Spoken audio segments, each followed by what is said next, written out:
February 19th, 1945. Black volcanic sand, the smell of sulfur and death, Marines pinned on Iwo Jima's beaches, cut down by concrete fortresses invisible until too late. Standard flamethrowers failed, range too short, fuel burned too fast. 12 bunkers on Mount Suribachi's slope killed 43 men in 6 hours. Then a sergeant from Detroit pulled something from a metal case that looked like it belonged in a junkyard. Officers laughed until he cleared all 12 bunkers in 18 minutes. This is how a garage in Michigan changed island warfare forever. February 19th, 1945, 0900 hours. Iwo Jima's southeastern beach. The sound, volcanic sand crunching under boots, the crack of Nambu machine guns, the screams of Marines caught in crossfire from invisible positions. The smell, gunpowder, sulfur from the volcanic soil, burning flesh. Temperature, 78 degrees Fahrenheit, humidity crushing, sun reflecting off black sand creating mirages. The beach resembled a slaughterhouse. Bodies stacked in the volcanic sand terraces where Marines sought cover that didn't exist. Landing craft burning in shallow water. The strategic situation was existential. Iwo Jima sat 760 miles from Tokyo. Whoever controlled this 8-square-mile rock of volcanic ash controlled the air corridor to Japan. American B-29 bombers flying from Saipan needed emergency landing strips. Japanese forces needed to deny them. General Tadamichi Kuribayashi had transformed the island into a fortress, using 11 miles of underground tunnels connecting 1,500 defensive positions. Concrete bunkers invisible until Marines walked within 20 yards. Pillboxes designed to create overlapping fields of fire. Artillery positions hidden in Mount Suribachi's caves, emerging only to fire before disappearing back into volcanic rock. The American advantage, naval superiority, air dominance, industrial capacity, meant nothing against an enemy you couldn't see until he killed you. The Marines advanced across open ground toward fortifications that appeared as natural volcanic formations until machine gun fire erupted from firing slits 2 inches wide. Conventional tactics failed repeatedly. Artillery bombardment, bunkers built with reinforced concrete walls 6 feet thick survived direct hits from battleship shells. Grenades. Throwing range was 30 yards, machine gun range was 300. Standard flamethrowers, M22 models carried fuel for 7 seconds of burn time, effective range 40 yards. Marines had to approach within 30 yards of bunkers to use them, walking into machine gun fire that killed them before they got close enough. Statistics quantified the horror. First day, 2,120 casualties. Casualty rate, 30%. Bunkers destroyed, 47. Bunkers remaining operational, 1,253. Cost per bunker destroyed, 51 American lives. The mathematics of death created by fortifications conventional weapons couldn't neutralize. Navy Admiral Richmond Turner called it the toughest fight in Marine Corps history. Marines called it hell. Technical Sergeant Richard Rick Browning, 28 years old, from Dearborn, Michigan, watched 12 bunkers on Mount Suribachi's southern slope kill 43 men in 6 hours. Browning's background: automotive mechanic, Ford Motor Company, River Rouge plant before enlistment. Specialty: experimental engines, high-pressure fuel systems, compression ratios, combustion efficiency. Military occupational specialty: 1371, combat engineer, demolitions and flamethrower operator. Browning had spent 9 months stateside training Marines on M22 flamethrowers. He knew their limitations intimately. Fuel tank capacity of 4 gallons, burn time of 7 seconds at maximum flow, effective range of 40 yards, ignition system that failed in high humidity, nozzle that clogged with thickened fuel, weight of 68 pounds that slowed operators to walking speed. Browning's vulnerability: he'd promised his younger brother, Private First Class James Browning, 19, that they'd both get home to Detroit. James died on the beach that morning, hit by machine gun fire from a bunker 60 yards away, 20 yards beyond flamethrower range. Browning found his body in the volcanic sand, dog tags still warm. The establishment's response: skepticism bordering on contempt. Lieutenant Colonel Daniel Whitmore, 42, West Point class of 1925 career officer, viewed improvisation as indiscipline. His philosophy: Marine Corps doctrine existed for a reason. Soldiers who questioned doctrine questioned discipline. Discipline won wars. When Browning requisitioned materials to modify flamethrowers, Whitmore denied the request. "We use standard-issue equipment, Sergeant. If the M22 was inadequate, Marine Corps engineers would have fixed it.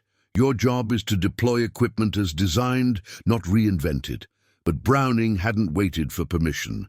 3 months earlier, December 1944, Camp Pendleton, California. Browning worked nights in the motor pool, building something that violated every military regulation about unauthorized equipment modification. He'd studied the M22's fundamental flaw: pressurized nitrogen expelled fuel through a single nozzle, creating a stream that lost velocity over distance due to air resistance. Thickened gasoline created dramatic visual effect but limited range. The solution required rethinking combustion entirely. Browning's garage-built design used principles from Detroit automotive fuel injection. Instead of single low-pressure stream, create multiple high-pressure jets that mixed with pressurized oxygen just before ignition. Compress fuel to 800 psi using a modified air compressor from a Ford truck engine. Replace nitrogen propellant with oxygen from welding tanks, feeding the flame itself. Triple the nozzle diameter to prevent clogging. Add a secondary ignition system using spark plugs from aircraft engines. Waterproof, reliable in humidity. Fabricate the pressure chamber from salvaged aircraft aluminum, 1/3 lighter than standard steel tanks. The result: a flamethrower that looked like mechanical chaos: pipes, valves, pressure gauges, oxygen tanks, but in testing, threw flame 90 yards with 12 seconds of burn time. The first field test happened in California's Mojave Desert, unauthorized, using materials Browning requisitioned through Creative Supply paperwork. Private First Class Anthony Martinez, 21, from Los Angeles, served as assistant. Martinez held the stopwatch. Browning ignited the trigger. Flame erupted 93 yards, burning for 13 seconds. Temperature at impact 1800 degrees Fahrenheit, 300 degrees hotter than standard models. The fireball consumed a captured Japanese bunker replica in 6 seconds. Martinez whispered, "Jesus Christ, Sergeant, that thing's a dragon." Browning's decision to deploy the weapon unauthorized emerged from moral calculation impossible to avoid. Regulation demanded he use equipment that got Marines killed. Conscience demanded he use equipment that saved them. He smuggled his flamethrower aboard the USS Missoula in January 1945, hidden in a crate marked "Engine Parts, Salvage." Now on Iwo Jima's beach, watching bunkers murder men while officers insisted on doctrine, Browning made his choice. He approached Lieutenant Colonel Whitmore at 1600 hours. "Sir, I can clear those 12 bunkers on Suribachi's slope." Whitmore didn't look up from his map. "Sergeant, 43 men tried. Unless your plan involves divine intervention, you'll join them." "I have modified equipment, sir. Extended range, longer burn time, higher temperature." Now Whitmore looked up. "Modified equipment? You mean unauthorized equipment? Equipment that hasn't been tested by Marine Corps engineers? Equipment that violates regulations specifically prohibiting field modifications to ordnance?" "Yes, sir. Equipment that works."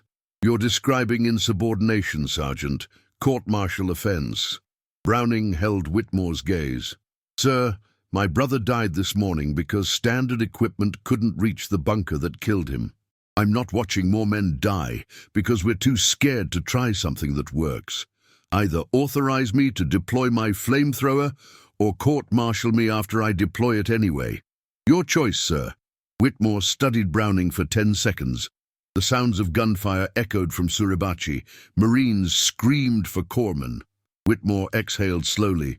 "You clear those 12 bunkers. I'll overlook the insubordination." You fail, you face court-martial for equipment tampering and disobeying orders. You die, I'll note in your service record that you died committing a violation of military discipline. Understood? Understood, sir. Then get it done, Sergeant. Browning retrieved his garage-built weapon from its hiding place in a destroyed landing craft. Private Martinez stared at it.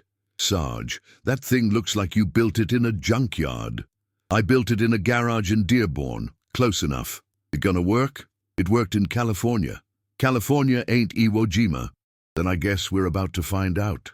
16:45 hours, February 19th, 1945. Browning's team assembled in a shell crater 30 yards from the nearest bunker.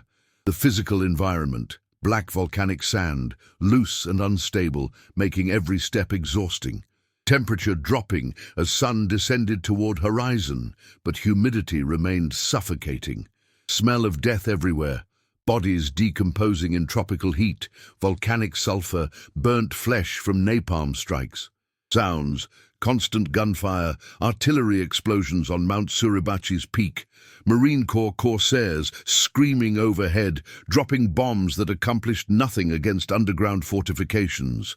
Browning's team consisted of 4 men: Private First Class Anthony Martinez, 21, Los Angeles rifleman and assistant flamethrower operator, carried oxygen tanks and spare fuel. Corporal James Jimmy Sullivan, 24, Boston combat engineer, carried demolition charges for bunkers the flamethrower couldn't penetrate completely. Private Robert Lee, 20, rural Alabama, carried the M1918 Browning automatic rifle, providing suppressive fire. Private First Class David Kowalski, 22, Chicago radio man, maintained communication with command post and called for supporting fire if needed. The operational pressure was suffocating. Every minute delayed meant Marines dying elsewhere on the beach. Artillery fire from Japanese positions on Suribachi's peak fell continuously on landing zones, destroying supplies, killing reinforcements before they left the boats. The 12 bunkers on the southern slope created an interlocking field of fire that prevented any American advance toward the mountain's base. Until those bunkers fell, Marines couldn't establish positions for the assault on Suribachi itself. The timeline was brutal. Sunset at 18:30 hours. Darkness meant Japanese infiltration tactics, soldiers emerging from tunnels, killing Marines in their foxholes. Those 12 bunkers had to fall before nightfall. 90 minutes, 12 fortifications. Any failure meant accepting night combat against an enemy who owned the darkness. The technological challenges were immediate and brutal. Browning's flamethrower weighed 72 pounds, 4 pounds more than standard models due to heavier pressure chamber and oxygen tanks. The weapon required constant monitoring. Pressure gauge showed 750 psi, acceptable but lower than ideal 800 psi. Oxygen flow valve needed adjustment every 5 minutes because tropical humidity affected seals. Ignition system used spark plugs that could foul with volcanic ash in the air. The fuel mixture, gasoline thickened with rubber and soap to create napalm, could clog the enlarged nozzle if pressure dropped below 650 psi. The weapon was mechanically temperamental, requiring constant adjustment, exactly like the experimental Ford engines Browning had worked on in Detroit. Environmental challenges compounded technical problems. Volcanic sand got into everything: valves, gauges, ignition system. The sand's composition, fine volcanic glass particles, acted as abrasive, wearing down seals and gaskets. Humidity affected oxygen tank pressure, reducing effective output. The terrain itself was hostile. Volcanic sand slopes offered no stable footing, making it impossible to run. Approaching bunkers meant climbing across open ground while enemy machine guns tracked every movement. Japanese defenders had designed fields of fire to channel attackers into kill zones, where overlapping bunkers could concentrate fire. Human challenges emerged immediately. Browning's team was exhausted, 18 hours since landing. Minimal sleep for 3 days aboard ship before invasion. Physical exertion of combat draining every reserve.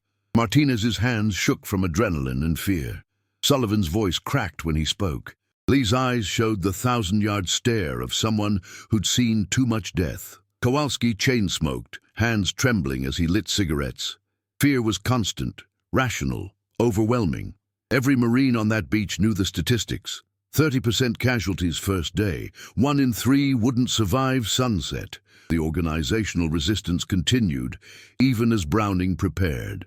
Captain Richard Hayes, 29, Philadelphia company commander, approached the crater.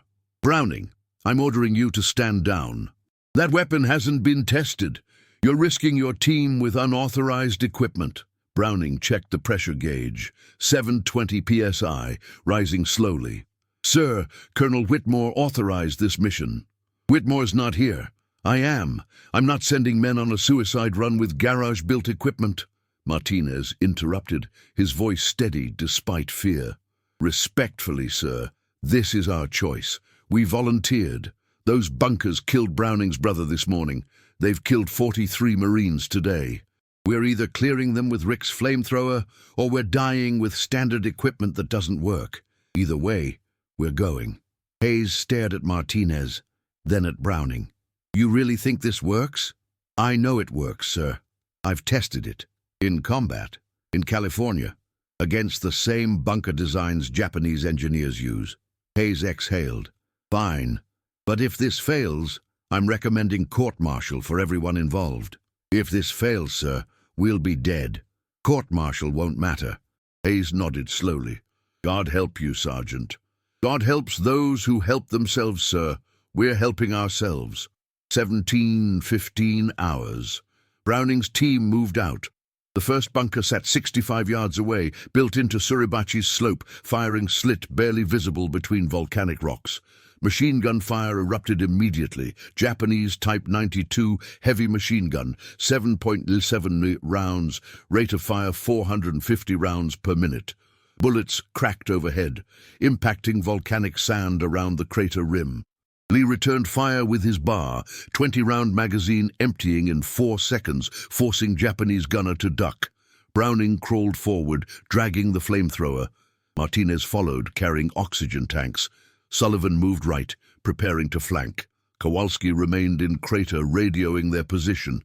The advance took 6 minutes to cover 30 yards, crawling, stopping when machine gun fired, moving during reload pauses. Volcanic sand filled Browning's mouth, grit between his teeth, ash coating his throat. 50 yards from bunker. Machine gun fire intensified. Lee fired another magazine, suppressing the position. Browning reached a volcanic rock outcropping, establishing cover. Martinez handed him fresh oxygen tank. The first tank was depleted from pressure leakage. Browning connected it, checked pressure, 780 psi.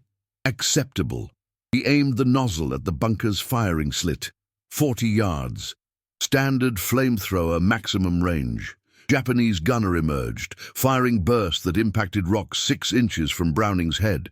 Volcanic rock fragments cut his face. He ignored the blood, focused on pressure gauge, 790 psi. He squeezed the trigger. Flame erupted. Not the dispersed stream of standard flamethrowers. This was a focused lance of fire, compressed oxygen feeding combustion at molecular level, temperature exceeding 1800 degrees. The flame crossed 65 yards in 2 seconds, entering the bunker's firing slit like liquid fire poured through a funnel. The interior space, 12 feet by 8 feet, concrete walls, 3 Japanese soldiers, became a crematorium. Thickened gasoline adhered to everything, burning with intensity that consumed oxygen, suffocating anyone not directly incinerated. Screams lasted 4 seconds, then silence. Martinez whispered, "Holy Mary, Mother of God." Sullivan stared. "Sarge, that bunker's 70 yards away." 65, I measured. Standard flamethrowers max out at 40. Good thing this ain't standard. The second bunker opened fire. Overlapping field of fire, exactly as Japanese doctrine specified. Browning adjusted position, aimed, fired. Another lance of flame, another bunker transformed into inferno. Third bunker, same result. Fourth bunker, Japanese defenders attempted to evacuate through rear tunnel entrance, emerging into open where Marines cut them down with rifle fire. By 1745 hours, 8 bunkers were destroyed. Fuel remaining, enough for 4 more burns. Pressure, 740 psi, dropping but acceptable. Oxygen, 1 tank left. Sullivan used demolition charges on bunkers where tunnel systems allowed defenders to retreat before flames penetrated completely. Bunkers 9 and 10 fell simultaneously, overlapping fields of fire that required simultaneous assault. Browning attacked 9, while Martinez, carrying Browning's spare weapon components, attacked 10, using a captured Japanese flamethrower modified with Browning's oxygen feed system. Both bunkers burned. Japanese defenders died screaming. Bunker 11 was different. Reinforced position, concrete walls 8 feet thick, firing slit, protected by steel plate. Standard flamethrower flames wouldn't penetrate. Browning's flame entered the firing slit, but Japanese defenders blocked the opening from inside. Sullivan crawled forward with satchel charge, 35 pounds of C2 explosive. He placed it against the bunker's rear entrance, detonated it. The explosion collapsed the tunnel system, burying defenders alive. 1810 hours, 1 bunker remained. The largest position, built into volcanic rock cave. Natural protection enhanced with concrete reinforcement. Machine gun, mortar position, observation post for artillery on Suribachi's peak. Elimination of this bunker was critical. It coordinated defensive fire for the entire southern slope. Browning checked his equipment. Pressure 680 psi, barely adequate. Fuel remaining, 1 burn, maybe 8 seconds. Oxygen tank, 1/4 remaining. Ignition system, spark plug fouled with ash, replaced with spare. The weapon was operating at the edge of mechanical failure. 1 shot. If it failed, the mission failed. Martinez checked his rifle. Sullivan prepared final demolition charge. Lee loaded his last bar magazine. Kowalski radioed command post. 11 bunkers destroyed, engaging final target. Browning positioned 70 yards from the cave entrance. Maximum range. He aimed carefully, calculating trajectory, wind direction, humidity effects on flame dispersion. He whispered, "Jimmy, this is for you," thinking of his brother buried in volcanic sand below. He squeezed the trigger. The weapon roared. Flame erupted, crossing 70 yards, entering cave mouth, filling the interior space with fire that adhered to walls, ceiling, equipment, human flesh. The fuel's composition, gasoline, rubber, soap, created fire that couldn't be extinguished with water, couldn't be smothered with sand. It burned until fuel was consumed or oxygen depleted. Secondary explosion shook the ground, ammunition inside bunker igniting from heat. Mortar shells detonated, collapsing cave interior. Black smoke poured from entrance. No one emerged. 18 hours, 12 minutes before sunset. Mission complete. 12 bunkers destroyed in 18 minutes of continuous combat. 43 Marines avenged. The southern slope of Mount Suribachi, previously impassable, now open for American advance. Browning's garage-built flamethrower, doubted by officers, mocked by regulars, dismissed as junkyard improvisation, had accomplished what standard equipment couldn't. It had cleared the killing ground. February 20th, 1945, 0600 hours. Japanese headquarters, underground bunker complex, Mount Suribachi interior. Commander Tadamichi Kuribayashi reviewed casualty reports with growing bewilderment. The atmosphere, concrete walls, dim lighting from oil lamps, radio equipment crackling with damage reports, maps showing American positions advancing faster than predictions. Temperature inside bunker was comfortable. Volcanic rock insulation maintained steady 65 degrees. But psychological temperature was frozen panic. The intelligence reports documented disaster. 12 southern slope bunkers, critical defensive positions, destroyed in 18 minutes. The timeline made no sense. Standard American flamethrower tactics required close approach, 30 yards, exposing operators to defensive fire. Destruction time for single bunker, 20 to 30 minutes, including suppression fire, approach, flame application, confirmation. 12 bunkers should have required 6 hours minimum, probably 8, with American casualties exceeding 50%. American attack patterns followed predictable doctrine: artillery bombardment, aerial napalm, infantry assault with flamethrowers and demolitions. But yesterday's attack violated every pattern. American flamethrower operator approached no closer than 60 yards. Well beyond effective range of M22 models Japanese intelligence had captured and analyzed. Flames reached 70 yards with intensity that melted steel firing plates designed to withstand direct flamethrower hits. Burn duration exceeded standard 7-second capacity. Observers reported sustained flames lasting 12 to 14 seconds per engagement. Temperature was measurably higher than standard napalm. Concrete showed thermal stress fractures indicating exposure above 2,000 degrees Fahrenheit. Lieutenant Colonel Takechi Nishi, 43, Olympic equestrian champion turned tank commander, reviewed technical reports with Commander Kuribayashi. Nishi's background included studying American industrial capacity during the 1932 Los Angeles Olympics. His assessment was grim. Commander, Americans have modified their flamethrower technology. Range exceeds our defensive planning assumptions by 40%. Our bunker designs specified protection against standard M22 models. These weapons penetrate our defenses. Kuribayashi studied the map. Red circles marked destroyed positions. 12 bunkers, positioned to create overlapping fields of fire, eliminated systematically. His defensive doctrine depended on forcing Americans into predictable kill zones, but enemies who attacked from 70 yards didn't enter kill zones designed for 40-yard engagement range. Captain Inoue Samaji, intelligence officer, provided additional reports. Sir, observers report American flamethrower appears mechanically different. Larger fuel tanks, additional pressure systems, modified nozzle. One observer described it as built from multiple weapons combined. Combined how? Unknown, sir. Observer was killed before providing details. Kuribayashi's strategic dilemma was profound. His entire defensive plan assumed American technological capabilities remained constant. Japanese bunkers were engineered specifically to counter known American weapons. Concrete thickness calculated to withstand 155 mm artillery. Firing slits designed to limit flamethrower penetration. Tunnel systems allowing retreat when flamethrowers approached within lethal range. The engineering was precise, mathematical, based on captured American equipment specifications. But Americans had changed the equation. New flamethrower range meant Japanese defenders couldn't retreat before flames arrived. Higher temperatures meant concrete designed to resist standard napalm failed against enhanced combustion. Longer burn duration meant defenders couldn't wait out fuel depletion before counterattacking. The doctrinal conflict was irreconcilable.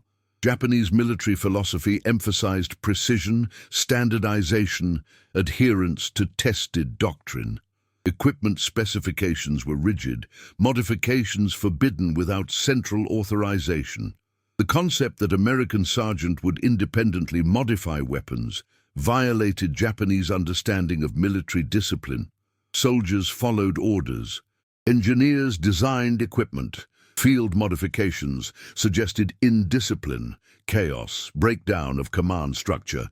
Yet this chaos was defeating carefully engineered defenses. Lieutenant Colonel Nishi offered assessment. Commander, Americans possess flexibility we lack. Their soldiers improvise. Their sergeants modify equipment without authorization. Their officers tolerate insubordination if it produces results. This is their advantage, not industrial capacity, not material superiority, but willingness to break their own rules when rules fail. Kuribayashi nodded slowly. How do we counter improvisation? We can't, sir. Our system doesn't allow improvisation. We designed defenses against known weapons. They created unknown weapons. By the time we analyze modifications and redesign defenses, they will have modified again. So we've lost. We lost when we assumed Americans would remain predictable. The perplexity was visible in Japanese defensive responses over following days. Artillery fire from Suribachi's peak targeted Browning's team specifically. Radio intercepts revealed Japanese commanders ordered elimination of the Flamethrower sergeant with modified weapon. Snipers received instructions to kill flamethrower operators before they approached within 80 yards. Acknowledgement that standard 40-yard defensive perimeter was inadequate. Japanese defenders abandoned bunkers when American flamethrower teams approached, retreating into tunnel systems rather than fighting from positions now proven vulnerable. The first engagement where Japanese forces comprehended the weapon's full capability occurred February 21, 1945, northern Suribachi Slope. Browning's team assaulted bunker complex, defending approach to summit. Japanese defenders observed from concealed positions, measuring attack pattern, timing flame duration, calculating range. When Browning's weapon fired, Defender Captain Yamada ordered immediate evacuation. His soldiers retreated through tunnels before flames arrived. But Browning anticipated retreat. He'd studied Japanese tunnel doctrine. Defenders used interconnected tunnels to avoid encirclement, emerging from unexpected positions to counterattack. Sullivan placed demolition charges at tunnel entrances before Browning fired. When Japanese defenders retreated, explosives collapsed tunnels, trapping them underground. Captain Yamada's final radio transmission. American flamethrower operator predicts our tactics. Retreat routes blocked, position untenable, recommend abandoning southern Suribachi defenses. The transmission ended with explosion sounds as ammunition stores detonated from flamethrower heat. By February 23, 1945, American forces reached Suribachi's summit. Photograph of flag raising became iconic image of Pacific War, Marines planting stars and stripes on volcanic rock representing American determination. The image captured triumph, sacrifice, courage. What it didn't capture, the technical innovation that made the ascent possible. Browning's garage-built flamethrower cleared 37 bunkers in 4 days. Standard flamethrowers cleared 9 bunkers in same period. Japanese intelligence officers' post-battle report, recovered after war, documented the perplexity. American innovation exceeded planning assumptions. Defensive engineering proved inadequate against opponent willing to violate own doctrine. Technical superiority meaningless when enemy rewrites technical specifications during combat. Recommendation for future defensive planning. Assume American capabilities will exceed known parameters. Engineer defenses against weapons that don't exist yet, because Americans will invent them by the time engagement begins. Their flexibility is their greatest weapon. Our rigidity is our fatal weakness. The report concluded with remarkable candor.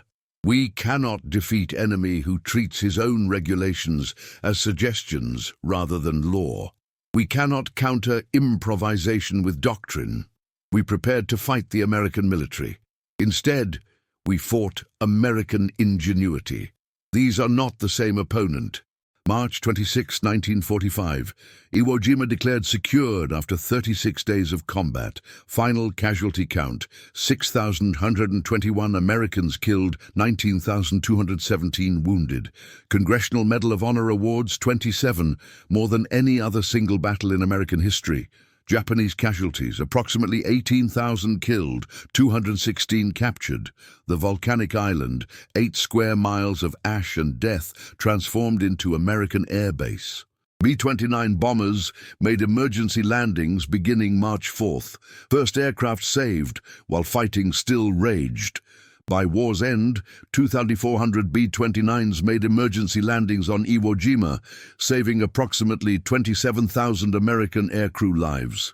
The island's capture, purchased with blood and volcanic ash, validated strategic calculation that some ground was worth any price. Browning's flamethrower role in victory was quantifiable and decisive. Official Marine Corps after-action reports documented 37 bunkers destroyed by Browning's team using modified flamethrower, compared to 9 bunkers destroyed by standard M22 models in equivalent time period. Casualty ratio: Browning's targets neutralized with 60% fewer casualties than standard tactics. Time efficiency: bunker elimination averaged 18 minutes with modified weapon versus 45 minutes with standard equipment. The mathematics proved what Detroit mechanics understood intuitively. Better engineering saved lives. The immediate aftermath brought official recognition reluctantly delivered. Lieutenant Colonel Whitmore, who'd threatened court-martial before authorizing Browning's mission, recommended him for Silver Star with citation, "Technical Sergeant Richard Browning displayed extraordinary technical ingenuity and personal courage by developing and deploying modified flamethrower system that proved instrumental in reducing Japanese fortified positions on Iwo Jima. His innovation saved Marine lives and accelerated mission success." Below, the citation carefully avoided mentioning that innovation violated regulations, that development occurred without authorization, that deployment contradicted doctrine. Military bureaucracy acknowledged results while quietly forgetting methods, but the deeper transformation was doctrinal and permanent. Marine Corps Commandant General Alexander Vandergrift ordered comprehensive review of flamethrower technology following Iwo Jima. Engineering teams at Camp Pendleton analyzed Browning's modifications: high-pressure fuel delivery, oxygen-fed combustion, enlarged nozzle diameter, aircraft-grade spark plug ignition system. They recognized fundamental improvement over existing M22 design. By August 1945, Marine Corps authorized development of M27 flamethrower, incorporating Browning's innovations: pressurized oxygen feed system, increased fuel capacity, extended range to 75 yards, enhanced ignition reliability. The weapon that began in Detroit garage became standard Marine Corps equipment. The impact extended beyond flamethrower technology.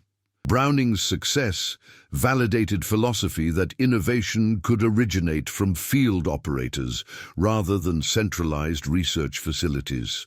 Marine Corps established Combat Innovation Program in 1946, encouraging enlisted personnel to propose equipment modifications based on combat experience.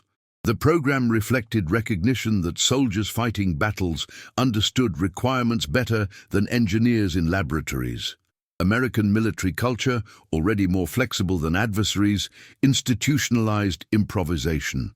The cultural transformation, treating doctrine as guidance rather than law, valuing field innovation over bureaucratic procedure, became defining characteristic of American military effectiveness. The personal consequences for Browning were complex. He received Silver Star in ceremony aboard USS El Dorado, March 30, 1945. Admiral Richmond Turner personally presented the medal. Browning's response was brief: "Sir, I built this weapon because my brother died and I refuse to accept his death as necessary. If my modifications saved other Marines from dying unnecessarily, then Jimmy's death meant something. That's all I wanted." Browning survived Iwo Jima physically intact but psychologically scarred. He returned to Detroit in October 1945 after Japan's surrender, resuming work at Ford Motor Company's River Rouge plant. His engineering expertise, proven under pressure beyond any civilian experience, made him a valuable asset. Ford promoted him to experimental engine division, designing high-compression engines for post-war automobile market. Colleagues remember him as quiet, competent, occasionally distant, man who'd seen horrors he never discussed but never forgot. He married in 1947 Dorothy Hamilton, nurse who'd treated his volcanic rock wounds aboard hospital ship after Iwo Jima. They raised 3 children in Dearborn suburb, living ordinary lives marked by extraordinary memories rarely shared. Browning attended Marine Corps reunions irregularly, uncomfortable with celebration of battles that killed friends. When reporters sought interviews about Iwo Jima flamethrower innovation, he declined consistently. His standard response: I did what any mechanic would do. I fixed equipment that didn't work right. Nothing heroic about that. Heroes are the men who died. I'm just a mechanic who got lucky." But fellow Marines understood his contribution differently. Private First Class Anthony Martinez, who'd carried oxygen tanks during that first bunker assault, wrote in his memoir published 1982, "Rick Browning saved my life and lives of hundreds of Marines by refusing to accept that standard equipment meant good enough." He understood something fundamental about being American. We don't accept limitations imposed by authority when those limitations kill people. We find better way. We improvise. We build solutions in garages because official channels move too slowly. Rick embodied the American spirit.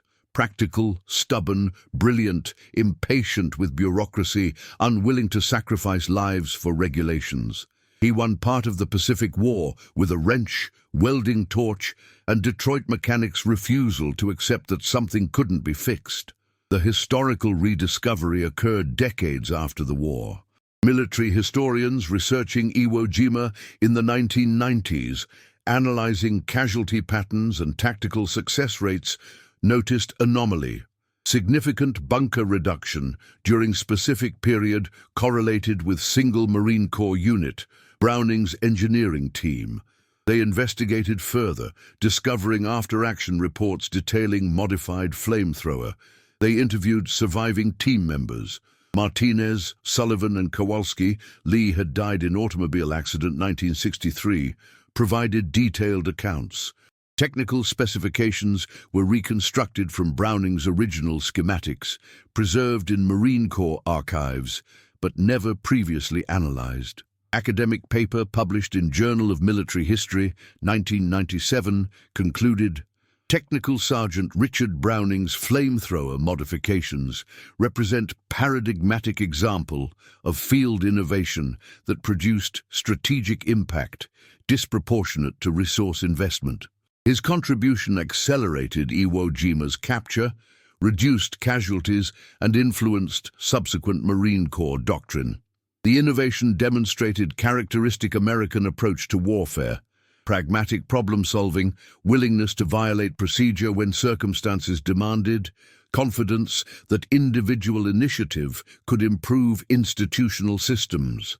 Browning's legacy is methodological rather than merely technological. He proved that wars are won not only by superior resources, but by superior flexibility." Richard Browning died January 15, 2003, age 86, in Dearborn Hospice, surrounded by family. His obituary in Detroit Free Press mentioned Ford Motor Company career, Silver Star for Iwo Jima service, 3 children, 7 grandchildren. It didn't mention the garage-built Flamethrower, the 37 bunkers, the lives saved. Browning had requested military funeral without honors. He didn't want ceremony. Marines ignored his request. The funeral at Arlington National Cemetery drew 200 attendees, surviving Iwo Jima veterans, active duty Marines, military historians, Ford engineers. Marine Corps Commandant delivered eulogy. Sergeant Browning exemplified the finest American tradition. When confronted with impossible problem, he built better solution.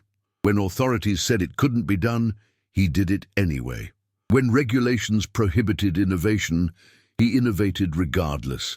His legacy reminds us that victory belongs to those willing to question assumptions, to those brave enough to try unproven methods, to those who understand that sometimes the most patriotic act is respectful disobedience of inadequate rules. Semper Fidelis, Sergeant. You changed how Marines fight. We remember. The Flamethrower itself, Browning's original prototype, garage-built in California, deployed on Iwo Jima, responsible for 37 bunker eliminations, resides in National Museum of the Marine Corps, Quantico, Virginia. Display placard reads, M22 Flamethrower Modified, built by Technical Sergeant Richard Browning, USMC, 1944. Deployed Iwo Jima, February-March, 1945. This weapon, represents American military innovation at its finest, field modification by enlisted personnel that improved combat effectiveness and saved lives.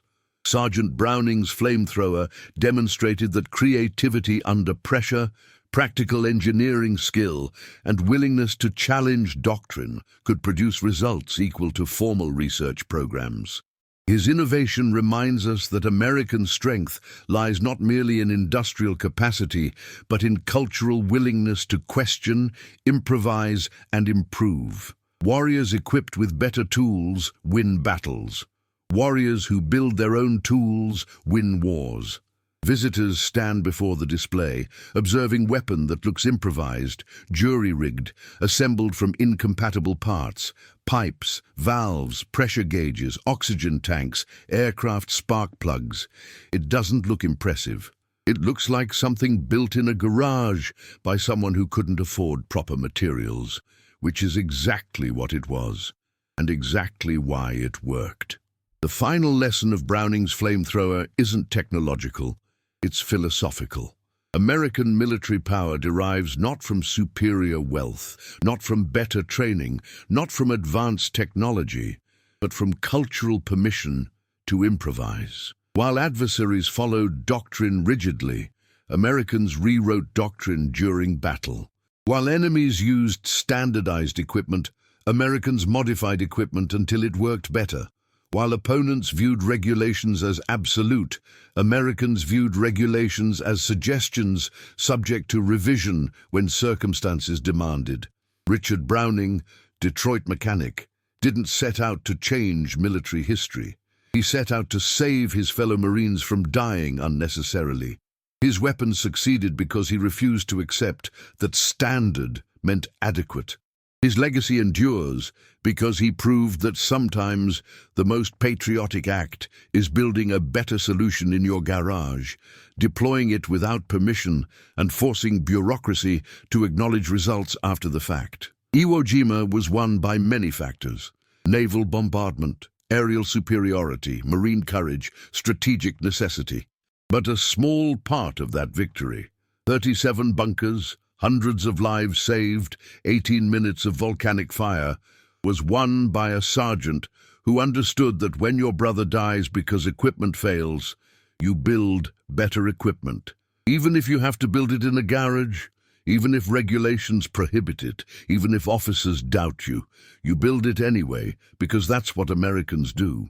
This is the untold story of how American ingenuity, determination, and a Detroit mechanic's garage-built weapon changed island warfare in the Pacific. If stories like Sergeant Browning's, heroes who fought not just with courage but with creativity, resonate with you, hit that subscribe button and join us as we uncover more forgotten chapters of the greatest generation's triumph. Drop a comment below. What other overlooked innovations from W2 deserve recognition? Let's honor those who built victory one improvisation at a time. Remember to hit the bell icon so you never miss these stories of American resilience. Thank you for watching, and God bless the Marines who stormed those volcanic shores.